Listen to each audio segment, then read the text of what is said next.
Hello, Raven fans, Oriole fans. Thank you for joining us this week for our weekly Ravery Sports podcast. Like and subscribe to all of our videos if you like this type of content. Baltimore sports content, Baltimore sports. Let's go ahead and get it with the Ravery Sports weekly podcast. See at the bottom of the screen, Genesis Notary Services. If you live in the Shenandoah Valley area, we will go ahead and get you squared away with our Genesis Notary Services, wedding efficient. We will go ahead and come out. Mobile Notary Services. We are available 7 days a week. So definitely give us a call or give us a booking appointment on our Facebook page if you can go ahead and do that, or on Google. You can go ahead and do that as well. Definitely check out Ravori Sports Facebook page as well, where a lot of our merchandise is up there. If you are interested in getting some of our merchandise, you can go to our Ravori Sports Facebook page. The information, the merchandise is right on there. Also on our Facebook page, you can check out our weekly sports content, daily sports content is on there as well. Lots of sharing of other items and things like that. Ravens press conference, which we're going to talk about, was on there as well. So definitely check us out on all of our platforms. ravorisports.com. Early May is the start time. We'll have that squared away as far as getting that taken care of. Thank you for joining. Okay. So we welcome you to Ravori Sports. Big week, Raven fans especially, as far as the NFL goes. With those of you who have been wanting a receiver, you got one. So we're going to start with this here. Ravens, the obvious this week. The big signing. Ravens signed Odell Beckham. He's going to be introduced today. Not day of recording, but the day of this actually airs. Where the Ravens have signed Odell Beckham. Finally, a big commitment to a wide receiver. $15 million, I believe it's guaranteed. He can earn up to $18 million. Looks like $5 million against the cap. That's what's going to happen. Beckham is now your new number one receiver for the Ravens.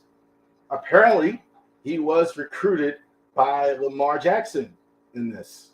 Very interesting. So Lamar, about a month ago, apparently he's told the Ravens, over a month ago now, that he's asked for a trade from the Baltimore Ravens.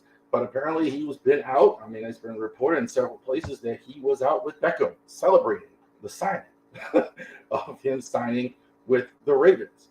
So that's good news if you're looking to go ahead and get Lamar back on the team. Apparently they got him something new one. A little more on Beckham. Now, we did talk about this in the standalone video. So go ahead and check that out as well. Beckham, I believe, though, is going to definitely be your number. Well, there's no belief to it. I mean, he's definitely going to be your number one receiver. He was the number one receiver out there on the free agent market.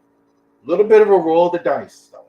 Hasn't really played like the Odell Beckham we're all thinking about or won on the team for a couple of years now.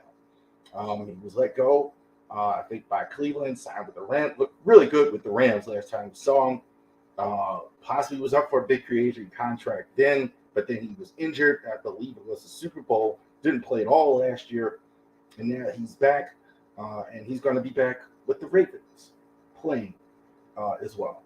Question I have also with Beckham is he's a bit out there at times. You know, the hair color, the stuff off the field. You saw him. I don't know how well this goes with John Harbaugh. So I always question that. Harbaugh doesn't really seem to be into receivers that act this way. But again, that's a bit of an unknown too, because he really, honestly, we haven't had great receivers here. I mean, for the most part. I mean, you had Steve Smith, Anquan Bolden, on the team before Derek. I mean, they were more blue collar types, even though they were outstanding receivers. This is a guy. This is Debo wide receiver here, Odell Beckham. So we'll definitely see how that plays out. Shout out to the Ravens front office. I have been saying it for all last season and this season. You have to change the way you think. I did a whole video on that as well. Where previously they wouldn't have made a signing like this. They would have just said, well, we'll just wait for the draft and we'll hope that we can get something in the draft. This kind of also blows out the water some of the what I've heard, in my opinion. A lot of what people, well, receivers don't want to come here. Receivers don't. I always thought that was a bunch of bologna sandwich, as it was. That makes no sense. Odell, with all this strife, everything here, he had 18 million good reasons to show up in Baltimore, and that's what the Ravens haven't been doing. They haven't been spending the kind of money for the receivers. That's why receivers want to leave. If you're in a run-first offense, and so many fans put it, I thought, unfairly on Greg Roman, that, well, he was the reason. No, that was only part of what was said, in my opinion. I think that was what was said, but this was the reason. They weren't going to get money. Why would I want to play in a run-first offense and not get catches and not get the money that I'm looking for? That was the reason why a lot of these guys wanted to leave or not want to sign here. Hey, if I'm in a run-first offense, I'm not going to get catches. I'm not going to get a contract like Odell just got. That was it. And this is the proof. Odell got more from the Ravens than he did any other team. That's why he signed him. All right? The Lamar thing, we don't know what Lamar. We're going to do a depth chart today, AFC North depth chart. We're going to do a piece on Lamar. But we're going to see how this impacts. But I got the sense, the end of last year, that they were thinking differently, that they were prepared to say, hey, we have to think differently. We have to do something different, that we have to do different than we've been doing, because they had the worst receiving core in the NFL last season. No other way to say it. Beckham, this is a roll of the dice, like we have said. Beckham is a guy with some issues. The upside with him is unbelievable. Hands, some of the best receiver hands we've ever seen in the league. And that's not hyperbole. Catches it with one hand, catches it in traffic, catches it. That's why, I think the production will be there if he's healthy. And he's going to get, because he's easily the best receiver on the team. There's no question about it. Rashard Bateman, we'll still see who's going to come around if he can stay healthy for a whole season. He's next. You got Aguilar now as a third, I think, fourth receiver, or Duvernay. I think that's about where they should be.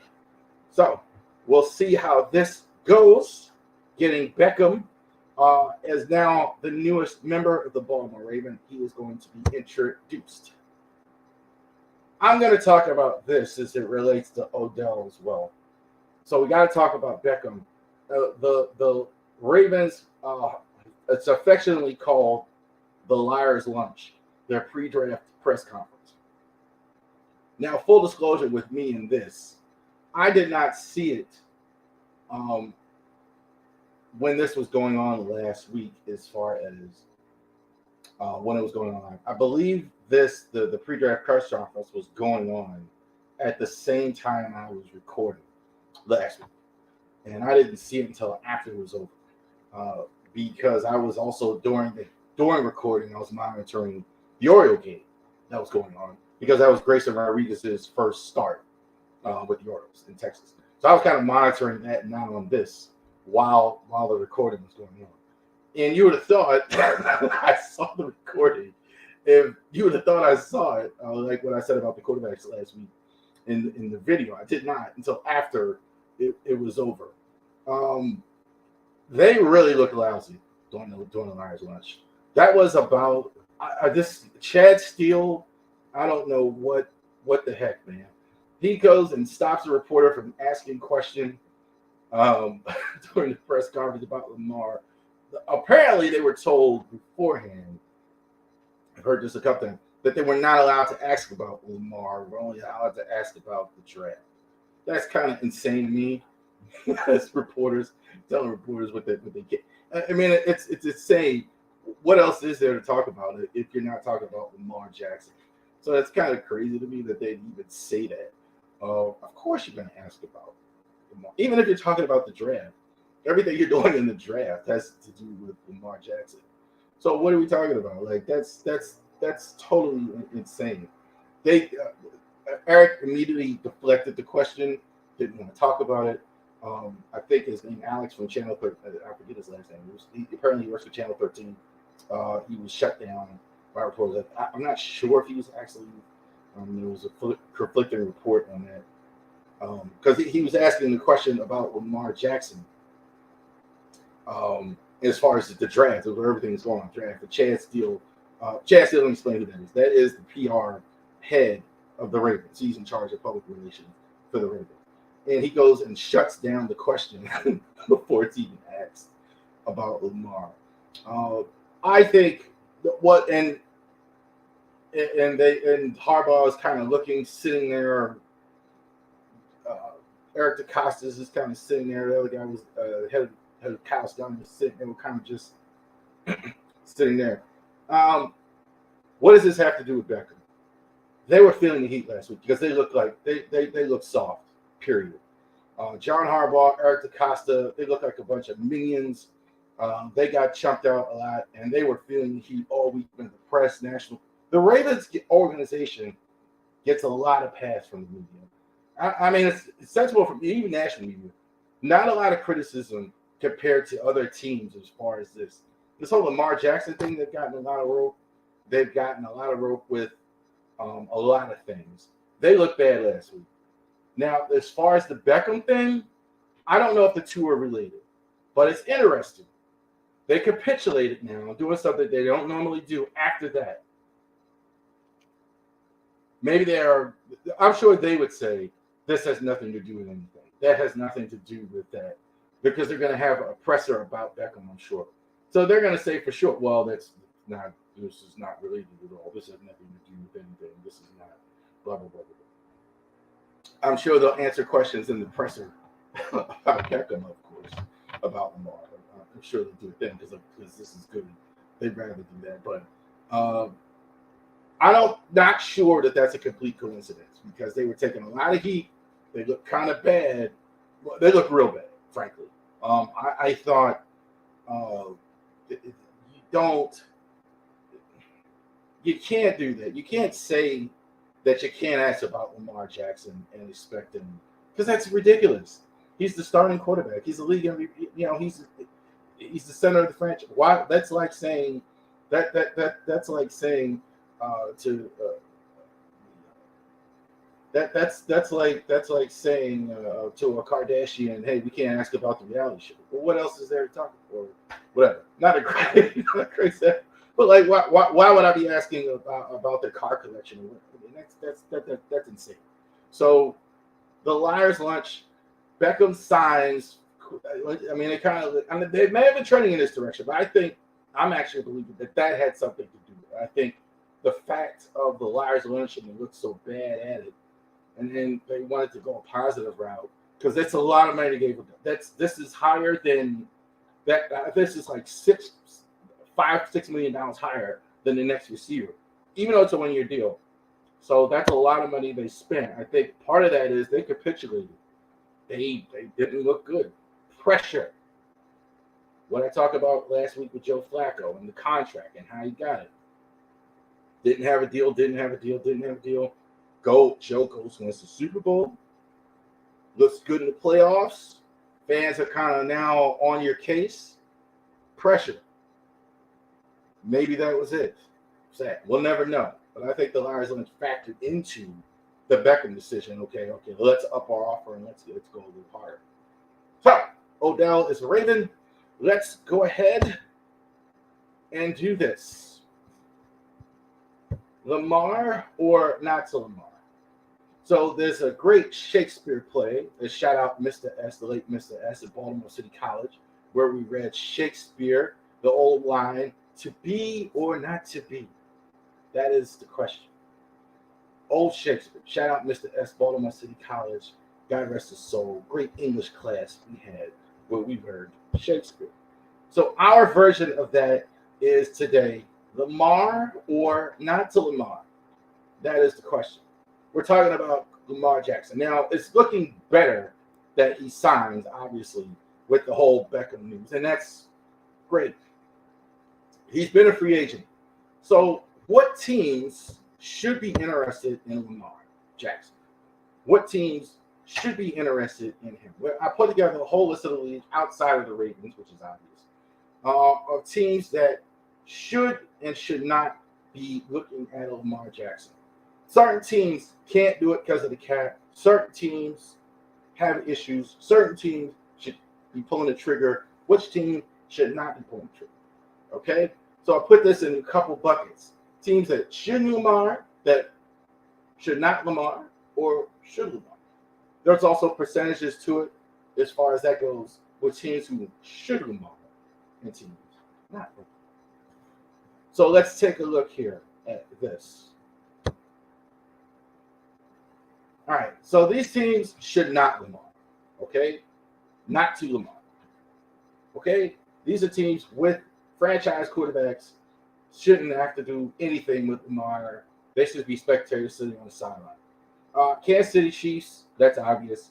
They just won the Super Bowl. Pat Mahomes, this is QB1 in the entire NFL. They shouldn't be thinking about Lamar. I think the gap between Mahomes and everybody else is probably the biggest in the entire, maybe bigger than what we think. Cincinnati, I put them ahead of Lamar. Some Raven fans might argue that, but look, he's been in the championship game now, I think 2 or 3 times in a row. He's done a good job for them, been outstanding. Joe Burrow, they should not Lamar. Josh Allen, I think he came down, at least in perception, a little bit this year, but entrenched with the Bills. Got into the playoffs every year, top team in their division probably. Josh Allen, I understand why stay on the sidelines. Justin Herbert, I think, is a little closer to Lamar than what a lot of people would say, but I got no problem with Justin Herbert there, not Lamar. Justin Herbert is as good as any quarterback in the league. I think talent-wise, physically, maybe the best in the league. I think that much of Justin Herbert. Whatever reason they're not winning more, I don't know why that is.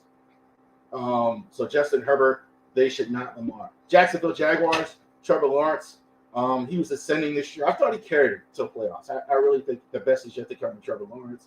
I think he's there. And I got to put Jalen Hurts there after the season he just had. Only one season, but they went to the Super Bowl. I understand that. Young quarterback. He may get an extension himself, not Lamar. 6 teams. Shouldn't think about it. Shouldn't talk about it. Shouldn't anything.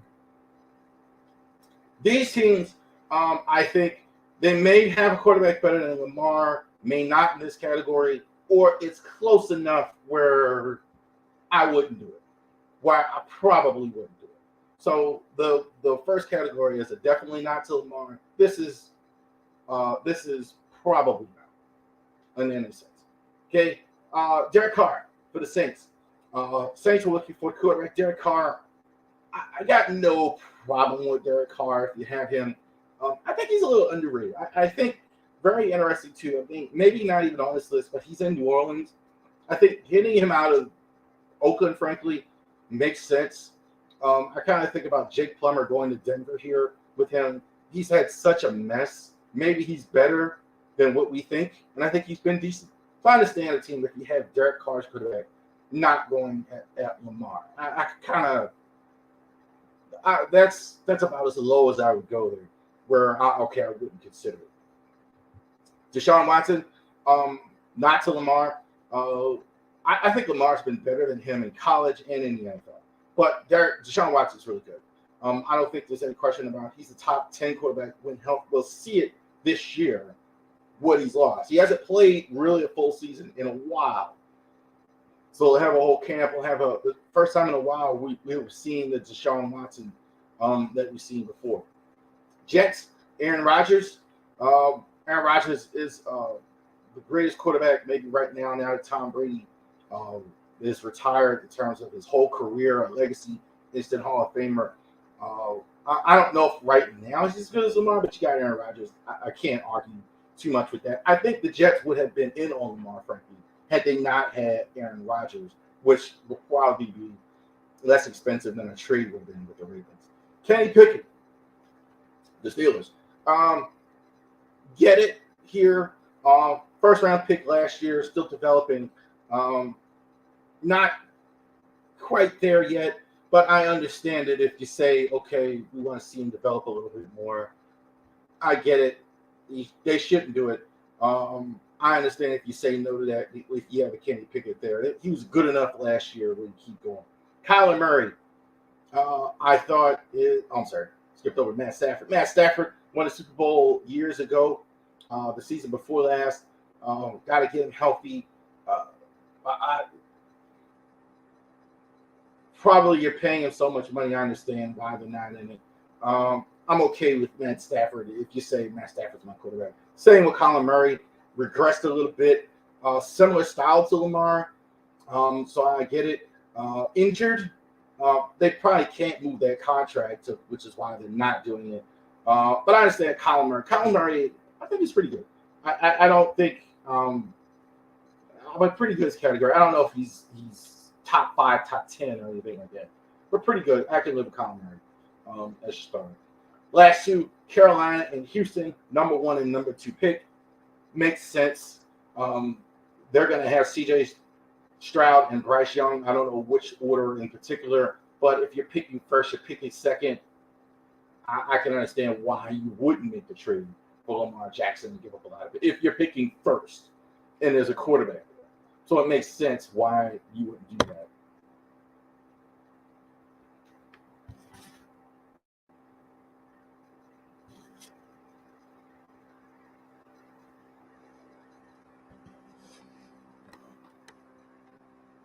Management appreciated your cooperation.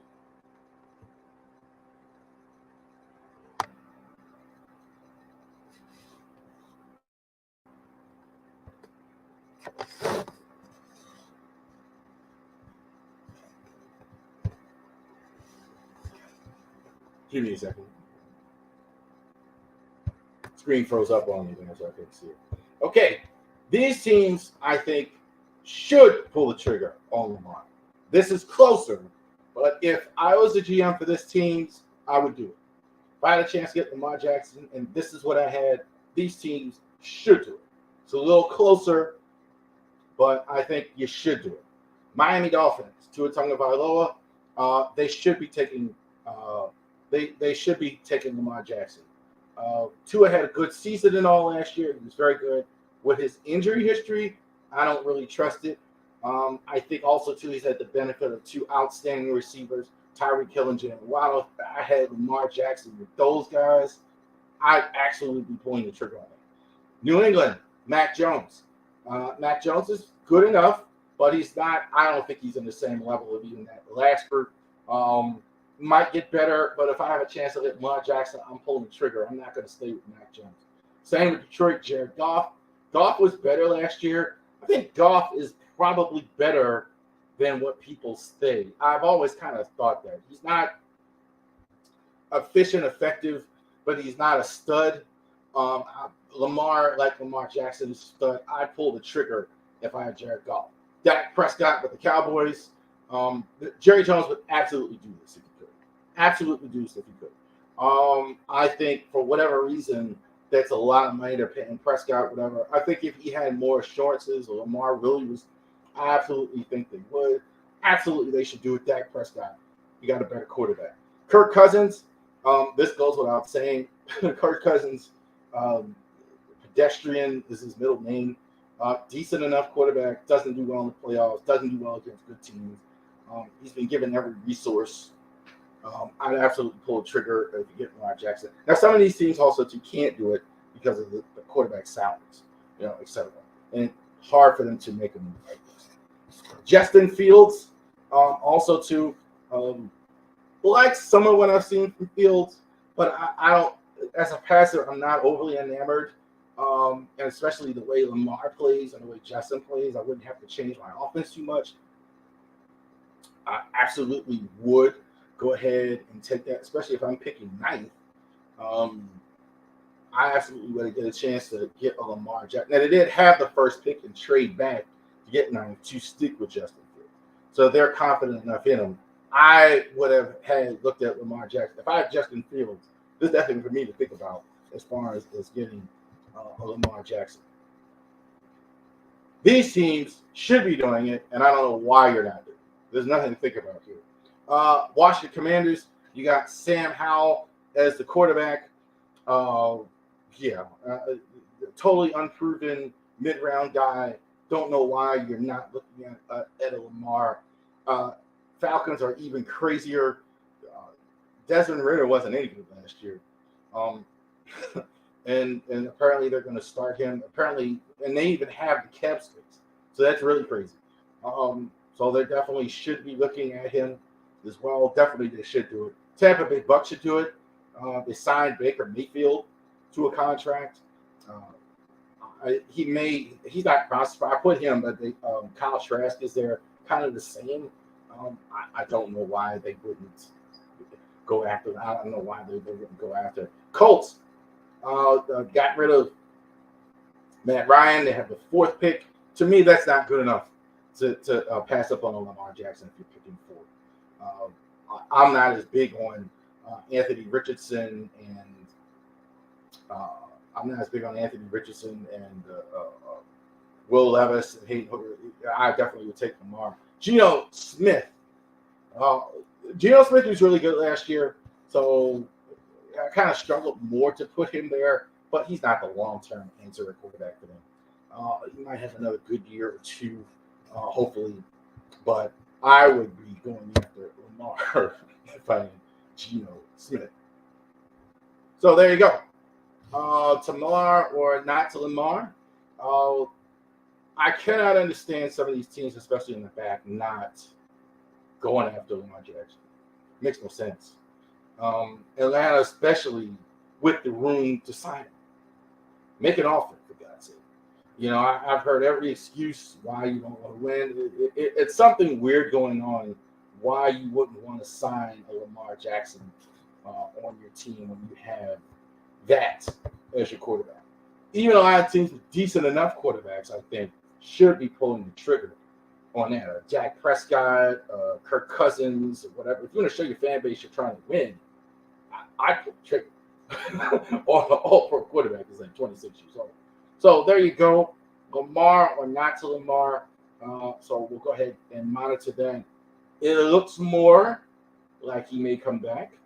He was apparently active with Beckham, so we'll see what goes on. More NFL here. Let's go ahead and go to depth chart. So I was going to do this a few weeks ago, and then all the stuff with Lamar came out and all that. So we're going to go ahead and take a look at it. Now, this is why I have AFC North, all the teams in the North, pre-draft depth chart. Why do I say pre-draft? Because the draft is going to solidify some things. You're going to see some trends. One of the reasons why I've always liked the draft is it's the last chance to really solidify your team. Last chance to get a really good veteran player. Last chance to get really good rookies, first, second round. Guys that are going to impact your team. After that, if you acquire players, usually maybe you're acquiring some vets, some fringe guys, some guys. So this is your team. You could pretty much know what it's going to look like. We're going to do another tiers video after the draft. But this is what the depth charts look like for the North pre-draft. We're doing all the teams in the AFC North.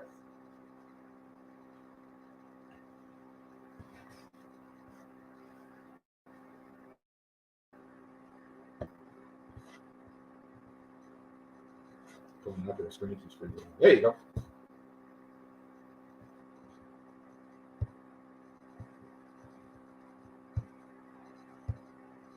Let's do the offense of the Bengals here. All right, so thank you for your patience. Sorry about that. All right, so here we go. Cincinnati Bengals offense. So we'll take a look at that. Probably the best, maybe the best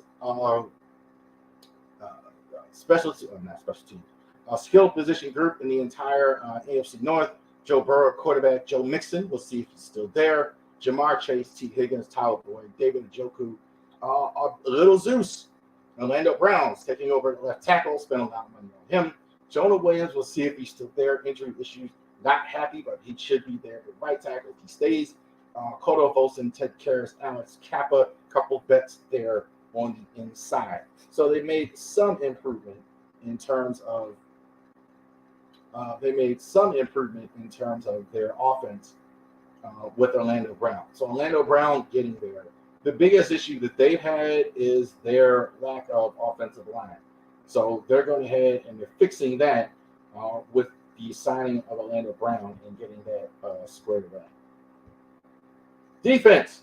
Sam Hubbard is the outside, is their defensive end. Trey Hendrickson is on the other side. They're outstanding. I think their whole front four is outstanding. DJ Reader, BJ Hill, outstanding front four. The weakness, I thought, is always on the back end.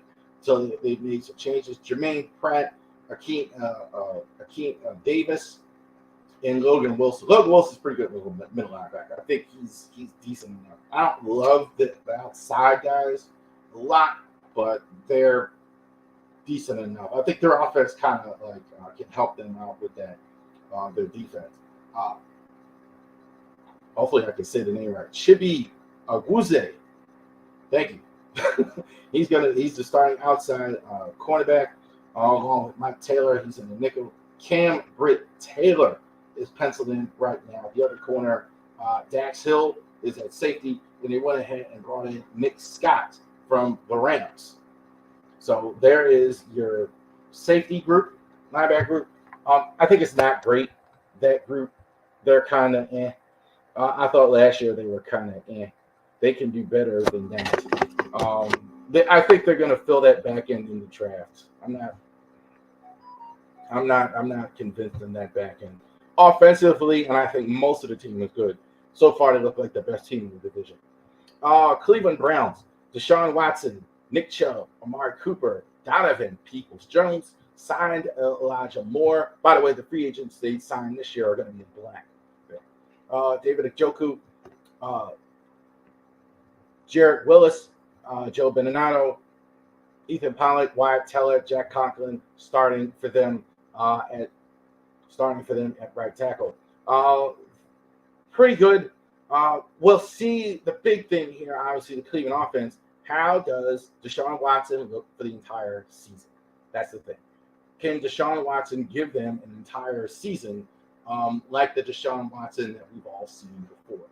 That is the question with them. Can they get Deshaun Watson on the same page and squared away? Defense, Myles Garrett, Elliott Jordan, Dalvin Thomason, can't pronounce his name, Obugaku, 2 free agents they've signed. They're basically run-stopping guys. Javon Clowney already said he's not coming back to the team. So it's Myles Garrett having to carry like a new group here. Jeremiah Kunwala, Jacob Phillips, Anthony Walker, outstanding, very underrated middle linebacker for them. He's been very good in a couple places. Denzel Ward, Grant Dalpit, Martin Emerson, Greg Newsome, Juan Thorhill, free agent for the Browns. Browns defense, I think, is taking a little bit of a step back in new faces. There's still Denzel Ward, I think, and Myles Garrett are obviously the 2 best players. I think Anthony Walker is pretty good. I think he's pretty good as far as that goes. He's been underrated no matter where he's been. Good performance. I think he gets a lot of tackles. I think you got to keep him healthy. But I don't think it's not bad to have him as your inside linebacker there on your team. The Squealers, the Steelers on offense. Let's take a look at them. Kenny Pickett, I thought was good enough last year. I think there's reason to be encouraged, reason to stick with it. I thought they should have, honestly, if they wanted to win, play him right at the start. That would make the most sense to me, but they didn't.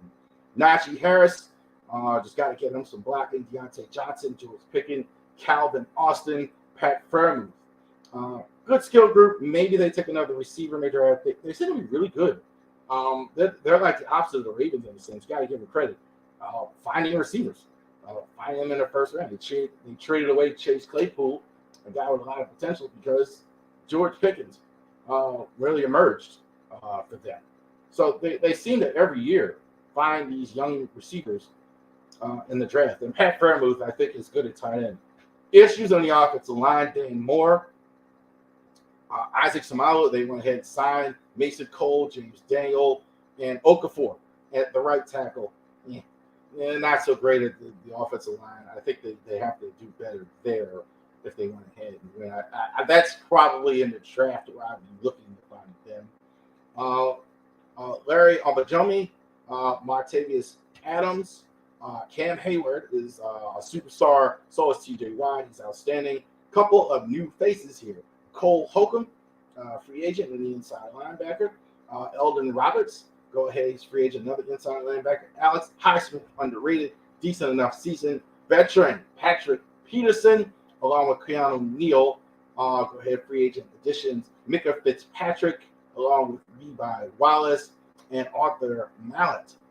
So, yeah, really not strong at those corner positions other than Patrick Peterson, who's about 32 or 33 now. I have to look that up. But he's a couple of years old, and definitely have to look that up to see if that is somebody say how old he is. But defense issues a couple on defense here. I think it's not going to be, it doesn't look on paper as strong as it's been. But you have three real studs on there, Fitzpatrick, Watt, and Hayward. So that's always good. And the Ravens. Tyler Huntley is your starter. We still don't know what's going to happen with Lamar. We're encouraged by what we're hearing with the Beckham thing. As far as that goes, we're encouraged by that. J.K. Dobbins is the starter at running back. You'll see a lot of Gus Edwards. Pat Ricard, Project Pat, having the fullback. Beckham, that's your receiver one. No question about it. Along with Rashard Bateman and Andrews. Believe it or not, you get Lamar, you have a good enough group here. If you get Beckham, you got Andrews, you got Bateman healthy. You have a good enough group here to actually go ahead and win some games. Offensive line is pretty good as well. Ronnie Stanley finally looked like the Ronnie Stanley we've been seeing. Morgan Moses and Zeitler, two solid vets on the right side. A lot of teams have a problem with the offensive line, have a problem with the right side. Ravens have two solid vets. Last year they signed Charlie Villanueva. He struggled. This year he did not struggle. They did not struggle. They played well. Tyler Linderbaum may be a coming out party for the best center in the NFL this year. Ben Cleveland finally might get the starting job this year with Ben Powers gone. Justin Matabuke, Travis Jones, Broderick Washington. They're very happy with those guys, which is why they let go of Calais Campbell. Tyus Bowser on the outside linebacker.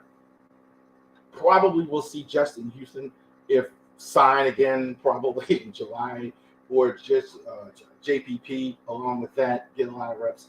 Roquan Smith, Patrick Queen, question his future here. We'll see. Right now, he's still on the chart. Agafi Owe, still needing him to pick up the pace a bit. David Jabos on the team.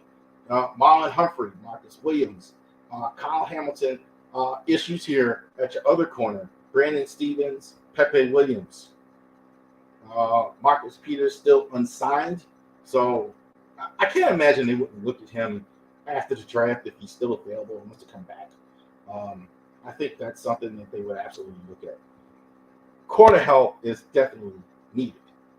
How do the Ravens line up with that? Need Lamar. That's what they need. I think otherwise you look fine. I think you can argue you're right there with Cincinnati otherwise.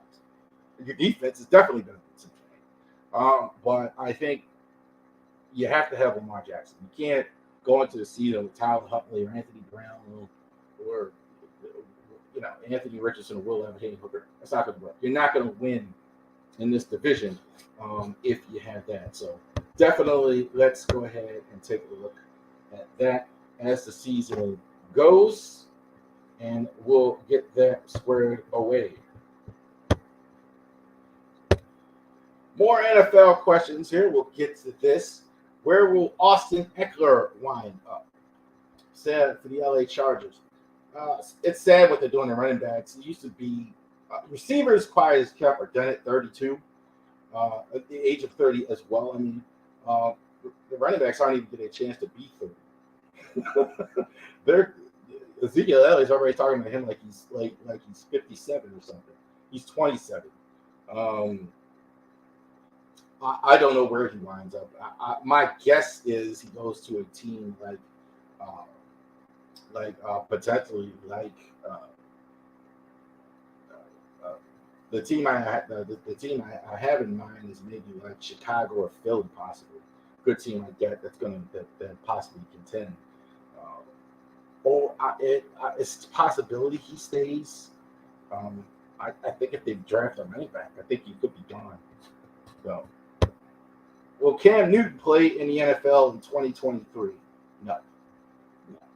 Nobody wants Cam. Much is made about his demeanor and how he dresses, and that doesn't mean anything. I don't think coaches care about that. But he's not a good enough player anymore. Yeah, I mean, I know he thinks he is, but he was in New England. I thought he wasn't any good. The last time he held the starting job in New England, the year that Brady left. Now he got a bit of a break because, in my opinion, the cast around him was so bad. So that's not necessarily on him because the cast around him wasn't any good. But then the next year he can't win the starting job. Then he gets a job and he's not very good. He didn't pass well in Carolina, so I don't think anybody's interested in Cam. I think like the name is out there as a bit of a smokescreen, of course, but I don't think anybody's that interested in Cam. Which teams will trade up and down in the draft? Very interesting to see. Trade down is easier. Colts will trade down if they can. Ravens will trade down. You can pencil those two in every year for a trade down. A lot of people think the Colts are going to trade up. They're not going to trade. They're not going to trade up. They're going to trade down. They trade down, I think, every year or stay pat. They almost never. Chris Ballard is hard to deal with. For sure, they're going to trade down. So I have them for trade down. Who's looking to go up? I like the Raiders to go up, if anybody. Raiders definitely, I think, could be in on one of the quarterbacks. And I think to go up and move up to do that, I definitely believe that is absolutely the case. I think if anybody is looking to trade up, and the Raiders also, too, our team might do anything. Al Davis isn't there anymore. God rest his soul, but he will. They'll do anything as far as anything. They like speed. We know that's Al Davis, the Al Davis mantra. But they like speed, and they might do anything. So definitely, that's something that they look at. Which second-year quarterback will improve them the most? Kenny Pickett, Brock Purdy. Interesting question is considering the first quarterback taken, Kenny Pickett, and the last, Brock Purdy. I think Pickett will improve the most. I think he's the better quarterback of the two, Brock Purdy. I think Brock Purdy. I tell you what, though, Brock Purdy was fantastic last year. Now you could say he had all the tools around him, which is true. He had McCaffrey, he had Deebo Samuel, you can't ask for a better cast. So to put a young quarterback in that situation, that to succeed, that's what you want to do. Pickett almost is as good. I think Pickett's pretty good. I like his accuracy. I don't know if he's a super duper athlete, but I think he's pretty good. I think Pickett improves the most. Purdy also, too, with the injury, I don't know where they're going to be at with him at the start. Who has the best defense in the NFL in 2023? I think the 49ers have the best defense in the NFL. I think it's pretty close. The Ravens will be better. Let's see what they do at corner. If they can have the best defense in the NFL. Number one. They haven't been number one in a while. I like to see the Ravens have the best defense in the NFL. For years, the whole Ray-Lewis era, they almost never finished out of the top 10. Even post-Ray-Lewis, for the most part, they've been in the top 10.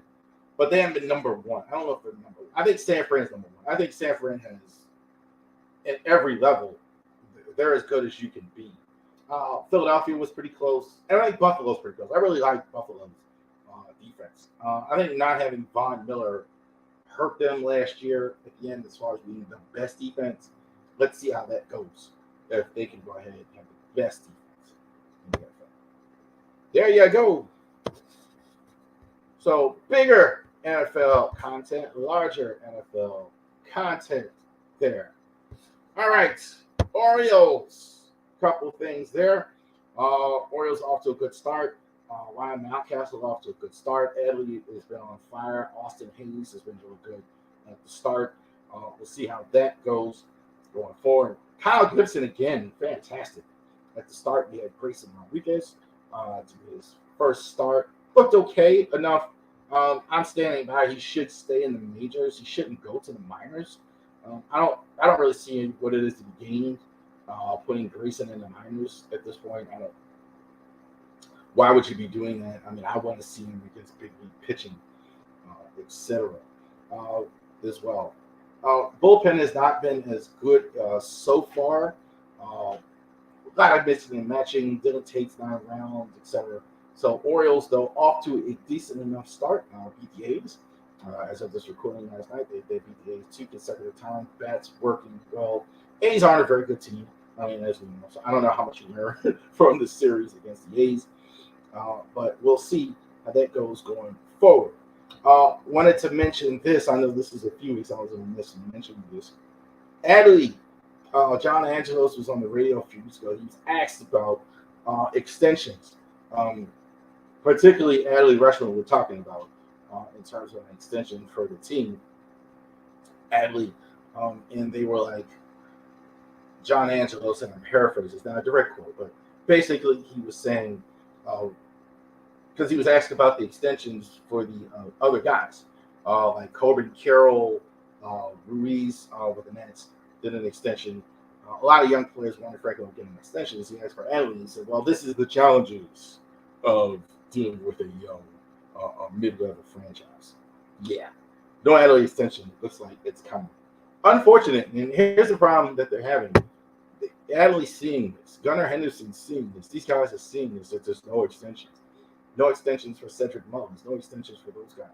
So we wonder here. I hate to throw cold water on the rebuild before we even get started, but that's a very damning thing there. Not to have that, not to have Adley extended for a period, because he's definitely your building block. He's been fantastic at the start. He's had 3 home runs already. He's been very good. Cedric Mullins struggled a bit, but he's been good in more recent years. Even Gunnar struggled a bit. So we'll see how that goes going forward with the Orioles. Also, to bigger surprise, to me at least, where they activated James McCann, which is a surprise. He's there to be the backup catcher. And option Kyle Stowers, AAA Norfolk. So I had him basically as your everyday DH. And he really hasn't played him in a year, and I kind of noticed he wasn't in the lineup. And he didn't play. They were kind of moving the DH role around, and now they're bringing McKenna on the roster, and they send him down and keep Ryan McKenna. A lot of fans were like, well, why are you keeping McKenna? McKenna is the better defensively. So late in the game, he has more use in the Stowers defensively, et cetera, in the game than he would. That's why I'm sure the move was made to actually go ahead and do that. So that makes sense. It's just a little puzzling to me that why Stowers hasn't played. That's the puzzling part about that. So we'll go ahead and take a look at this.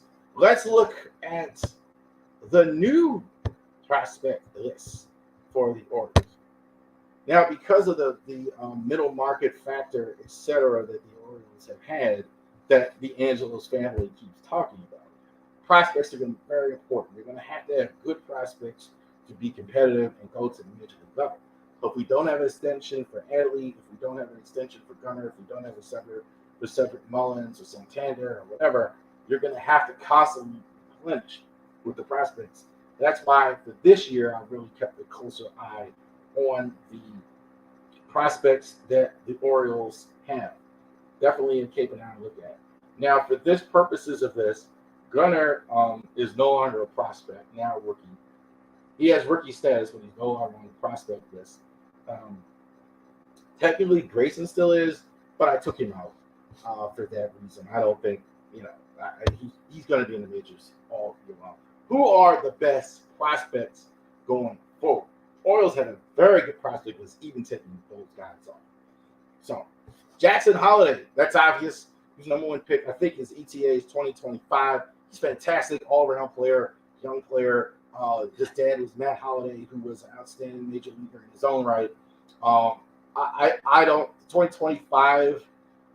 The only question with him is where does he play?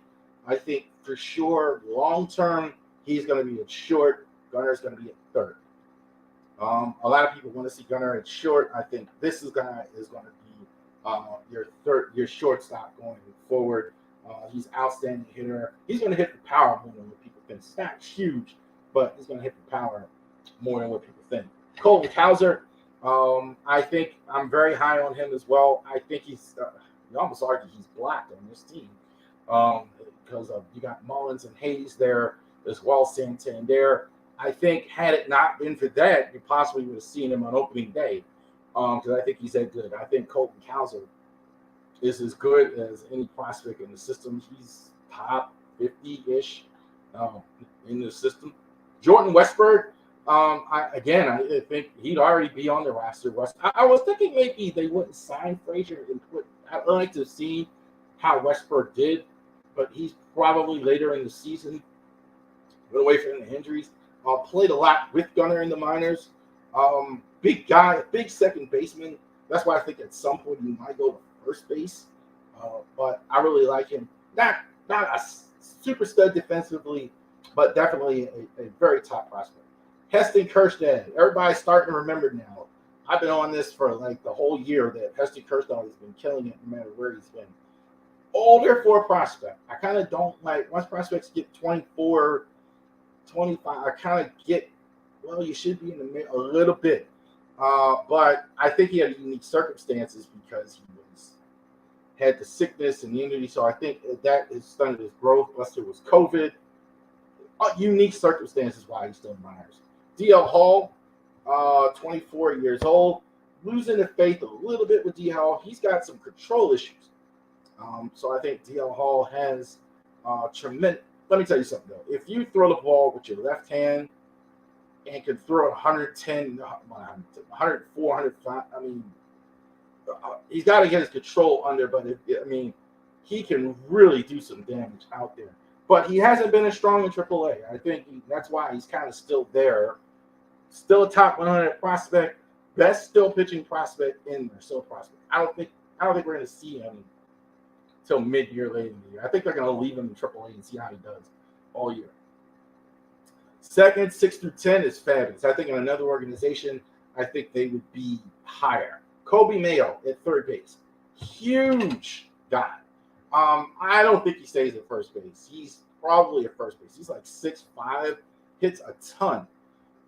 Good enough defensively. I think he stays at maybe right field. I could see too. I could see him doing that. But hits the ball a mile. Good plate discipline. Strikes out maybe a little bit more than I like, but he's really, really good. Connor Norby is there. I think he should be there. He's moving up quick. Probably not this year because I think it was because of all the guys ahead of him. Have him as an outfielder. He could play second base. I think probably he's an outfielder at the major league level. Connor Norby really moving up a good. He's been good at every level he's been in. This is a guy, more of a guy, unlike a Jackson Holiday or anything like that. Not a super high draft pick. Just played well no matter where he's been. Dylan Beavers. If you can't sign Cedric Mullins as your leadoff guy going forward, you can replace him with a Dylan Beavers. Dylan Beavers is absolutely a quintessential leadoff hitter every time I've seen him. Runs the ball, doesn't steal a lot of bases in the minors, but he's still young. I think you can work on him. He has the speed to do that. Smack hitter, hits it on the ground, runs fast in the outfield.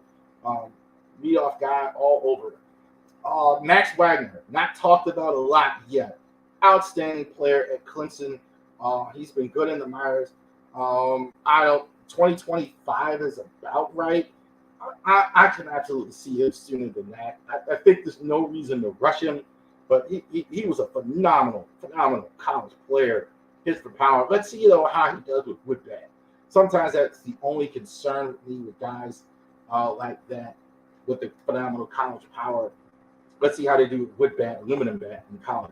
Joey Ortiz is the guy at second base, shortstop. Defensively, he is sensational. I don't know if he's ever going to be more than that, though. That's why I have him lower. Hanging around the utility area possibly with him, I think is probably right. I don't know if he's going to be a star or a stud or anything like that. Defensively, you can put him at second or short and do phenomenal with him. I think he's that good in that sense. Now, that's the top 10 list. Honorable mention. Drew Rom on the list 2024. I think he's probably a relief pitcher. He keeps staying on I think he's probably a relief pitcher. I think in that he's a middle league when I see him. Cade Povich has some injury issues. He's there. He's probably a top 11 prospect in the organization. Throws pretty hard, I think, as well. Seth Johnson, I don't think he's going to pitch at all. I'm not sure if he pitches at all this year. 2024 is when he comes up. Ryan Watson, older, but he was outstanding in the minors. He was the minor league pitcher of the year last year. We'll check that out as well. Samuel Velasco, I think he's the number one international prospect. I agree. Excellent bat speed. The little bit I've been able to see him. It's hard to watch those games at that level. I'm shooting game, but outstanding international prospect. 18 years old. Definitely, he's a guy I'm seeing that could be in the majors at a young age. So there you go. So, prospects, real quick. What's wrong? No pitching. The pitching prospects. You look at the offensive prospects, they're almost blocked. That second screen could be the first screen. Max Wagner, Norby, Dylan Beavers, they're going to be Norby already, I think, entered the top 100 prospects. They're going to be top prospects in playing majors. No question about it. You need more pitching prospects to do that. That's kind of the concern. Pitching prospects a lot shakier. And so let's see how that goes. Draft is in June. We'll go ahead and look at that as well. Let's see how much pitching they can get going forward with the orders. All right. So we want to thank you for joining us here this week with our ravorisports podcast, Baltimore Sports Podcast, on all of our social media platforms. Check us out on Twitch, Twitter, Facebook, and YouTube. Thank you very much for joining us. You have a great rest of your day.